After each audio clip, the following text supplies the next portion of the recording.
So now we're going to move on to talk about the next phase of labour. Okay, so in the previous video we talked about the early part. We talked about the part where the contractions are stop-start and you're trying to time the contractions, but there's not sort of any rhythm to them and they're lasting different lengths of time. Okay, as you move now through into the active phase of birth, okay, and what we mean by that is when the cervix is now open to about 4 or 5 centimetres. So this active stage of the first stage of birth is where your cervix is opening from sort of 5 centimetres to 10 centimetres fully open, and you're in that regular pattern of contractions. Okay.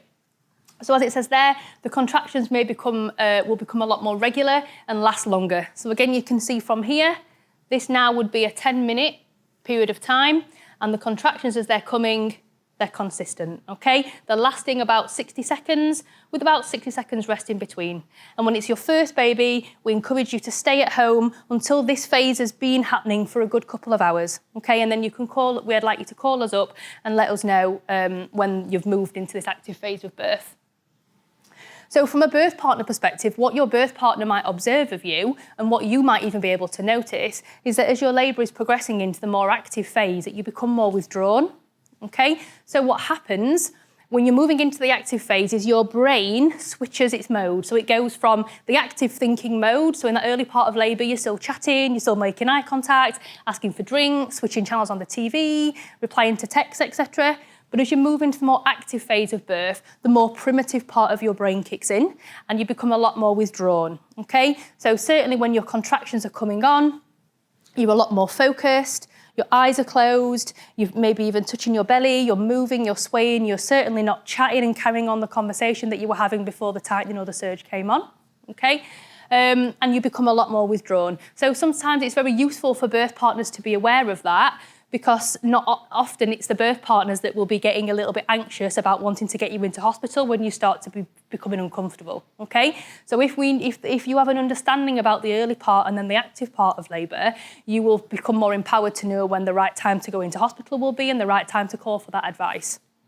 So you get a lot more, like I say, you appear a lot more spaced out, you can become a lot more focused on what it is that you're doing, and it's really advisable that birth partners don't try to bring you out of that kind of trance that you get yourself into during your contractions.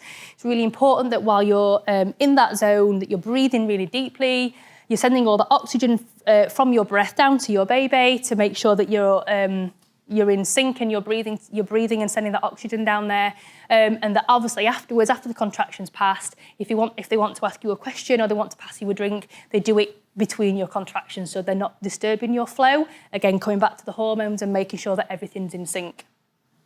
So again, if you're in hospital in this phase or you come into hospital after calling triage, and if you were to be examined with a vaginal examination, they would find that you would be between about 5 and 10 centimetres.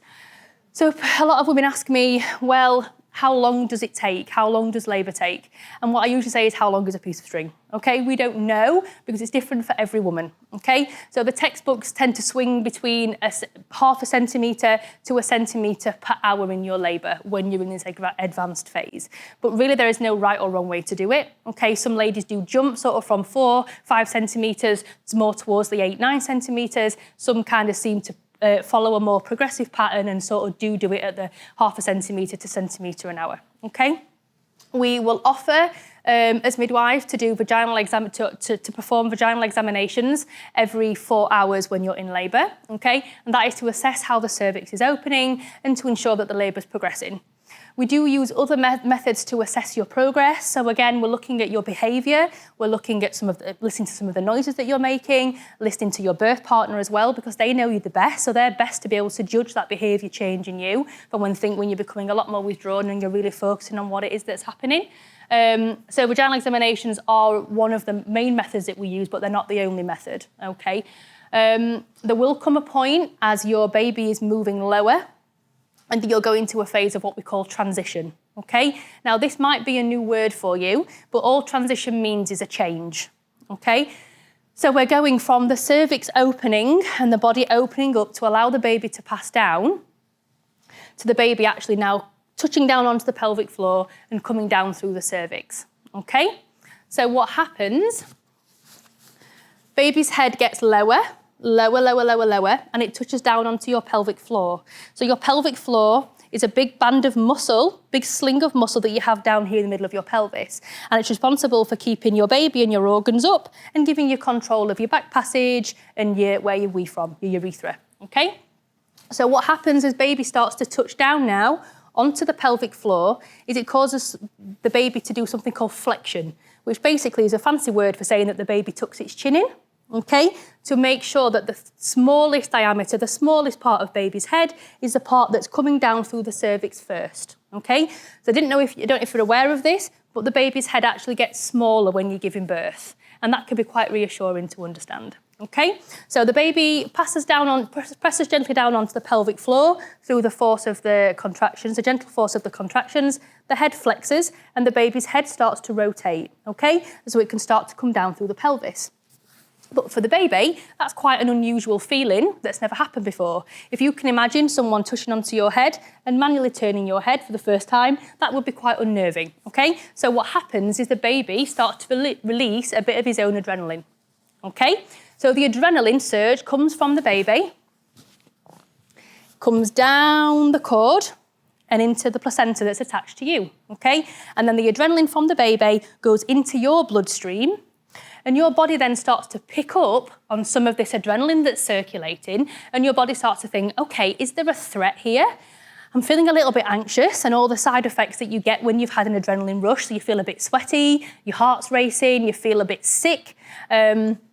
All these sorts of things happen, but the reason why they're happening is it's from the baby. And because mum and baby share, because the mum and the baby are connected, then obviously the mother picks up on this little adrenaline rush from the baby. So what happens then, obviously, is you can often start to feel a bit panicky and a bit anxious and a little bit sick.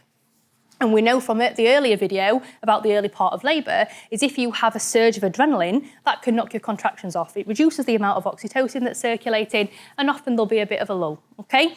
So each midwife will have her own tales about looking after ladies in this transitionary period of birth. But usually one of two things happen.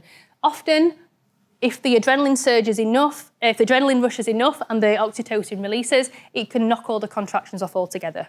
And we call that the rest and be thankful phase, okay? Which basically just means that the contractions will die off for a period of time, usually only a short time, and we advise you to try and just have a rest in this moment, have a bit of a doze, and then eventually once the adrenaline surge has passed, so once baby's little head has rotated round, the baby thinks, okay, this is not too bad, it stops releasing the adrenaline. So then the adrenaline stops circulating in you and your body then realises, okay, there's no threat here, there's no more adrenaline being released, I'm going to stop producing my own adrenaline, okay? And then the oxytocin starts to rise again, and that's when you see the contraction starting to come back, okay?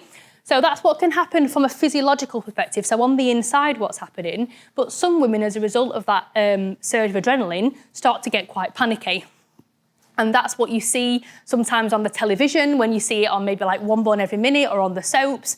Women start to get a bit agitated, they start to panic, they start to say, I'm not doing this, I'm going home, I'm not having a baby today. They're trying to get off the bed and put their shoes on and get their coat on and things like that. They start to physically panic, okay? They also can start to doubt their own ability to give birth. So they say, I'm not doing this, I can't do it, I'm too tired, I want an epidural. You know, they're asking for different coping mechanisms that they never needed 5 minutes previously, so this massive shift has happened, okay? And women often do kind of open their eyes and they become quite wild looking and start to physically panic, okay?